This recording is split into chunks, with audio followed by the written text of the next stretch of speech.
E aí, gente, beleza com vocês? Vou falar um pouquinho sobre reação de óxido-redução, tá? Vou botar aqui do ladinho. Reação de óxido-redução. Para entender sobre esse assunto, minha gente, é preciso entender, número 1, a natureza.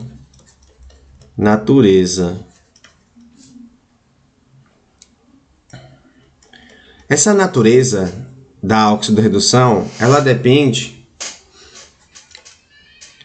de uma coisa chamada de carga elétrica. Essa carga elétrica, ela pode ser letra A, positiva, negativa e neutra. Isso tem a ver com a perda e ganho de elétrons, tá? A carga elétrica tem a ver com a perda e ganho de elétrons a nível de última camada. Imagine que eu tenho aqui um átomo hipotético. Eu tenho aqui o núcleo e ao redor do núcleo eu tenho a eletrosfera. Vamos supor que esse núcleo ele tenha 2 prótons e essa eletrosfera tenha 2 elétrons. Se eu pegar essa conta aqui, eu tenho 2 positivo menos 2 negativo, eu tenho um saldo de 0. Logo, eu classifico esse átomo como neutro. Já aqui, eu tenho um núcleo e a eletrosfera. Mais uma vez, nesse núcleo eu tenho 2 cargas positivas e nessa eletrosfera 2 cargas negativas.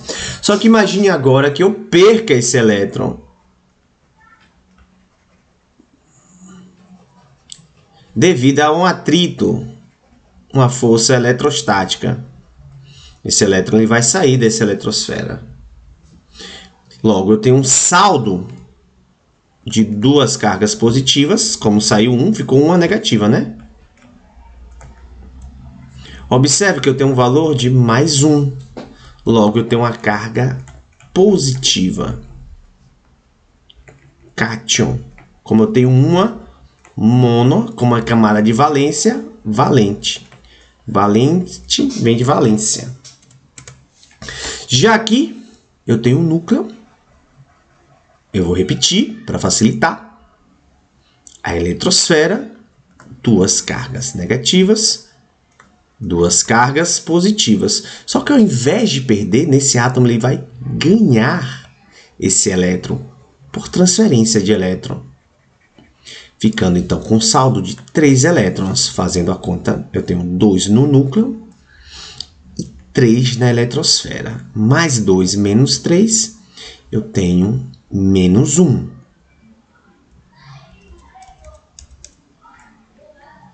Veja que essa carga então é negativa. Ânion monovalente. Assim, os átomos eles podem ser positivos, negativos e neutros. Eu vou chamar esse átomo então agora a partir do momento de X. No 1.2, esse átomo de X, ele pode em conjunto formar um elemento químico. E sabemos que cada elemento químico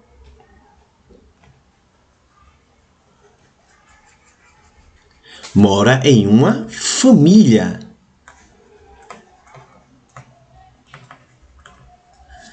E essas famílias, elas estão presentes na tabela periódica.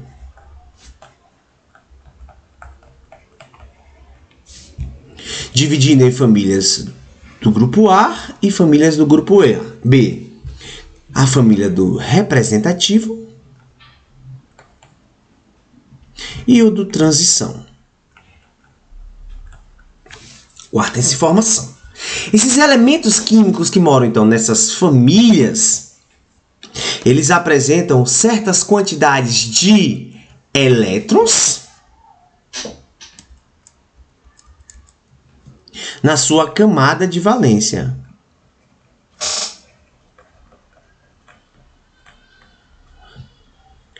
E eles, então, são agrupados na família de acordo com a quantidade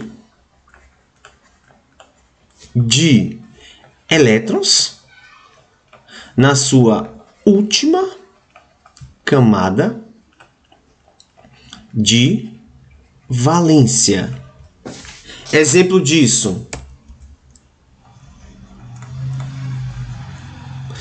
o elemento que mora na família 1A, tal qual sódio, 11, é o número de prótons.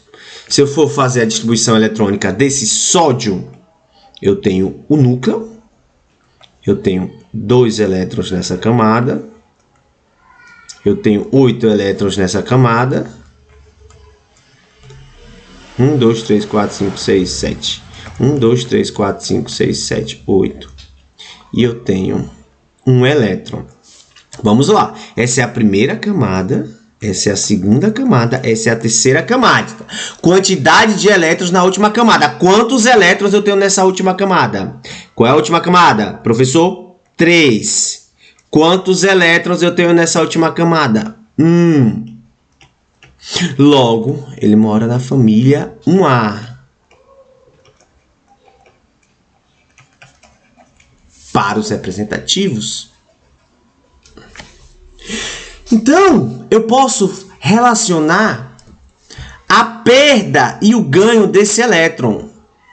Então, os elementos que moram na família 1A, eles só podem perder um elétron, ou eles podem ganhar um elétron.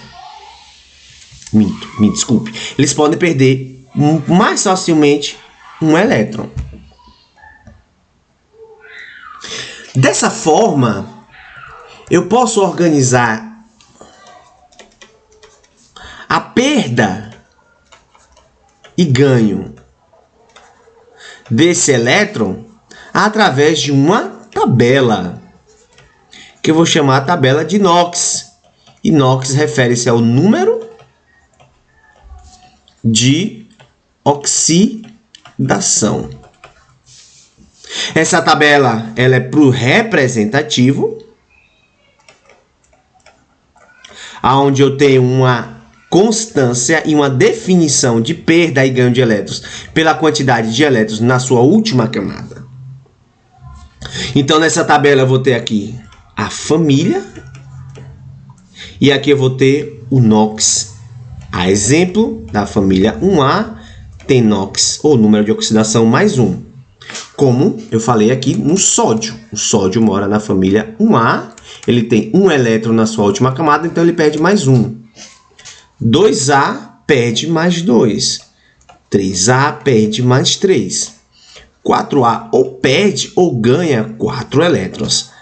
A partir da família 5A, 6 e 7, a 8A não participa porque são os gases nobres. Eles são inertes, eles nem perdem, nem ganham elétrons, pois eles já têm 8 ou 2 elétrons na sua última camada, é um elemento estável, são elementos estáveis. A partir da quinta, eu vou contar de 5 para 8, faltam 3, então eu vou ganhar 3. 6 para chegar a 8, 2, 7 para chegar a 8, 1. Então, aqui na tabela periódica, os elementos químicos que moram na família 1A perdem um elétron, 2, 2, 3, 3, 4, mais 4 ou menos 4. A partir de 5, eles vão ganhar 3, 6, 2, 7, 1. Exemplo, eu tenho um elemento químico, sódio, com 11 prótons. Eu sei que o sódio, ele mora na família 1A. Logo, ele perde carga, mais 1. Cálcio, 20. Vamos ver a família. Família dele, 2A. Perde mais 2. Magnésio, vamos ver a família dele. Família 2A. Perde mais 2. Ah, professor, entendi. Cloro, vamos ver a família dele. 17, né? Família, o magnésio é 12.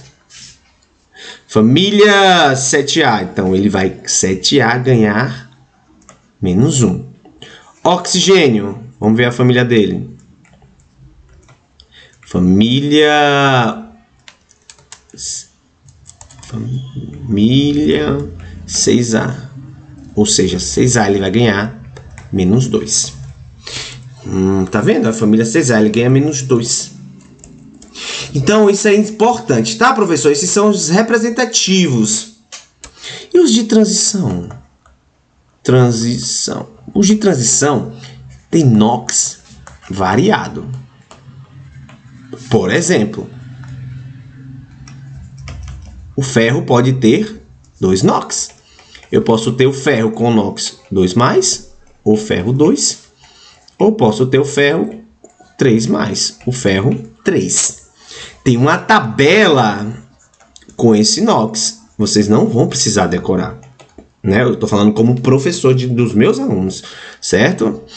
Então, vocês podem fazer a impressão nessa tabela, certo? Então, é isso. Essa é a primeira parte. Eu vou gravar as outras partes. Então, a aula de hoje foi reação de óxido-redução, parte 1. Um beijo a todos e até a parte 2.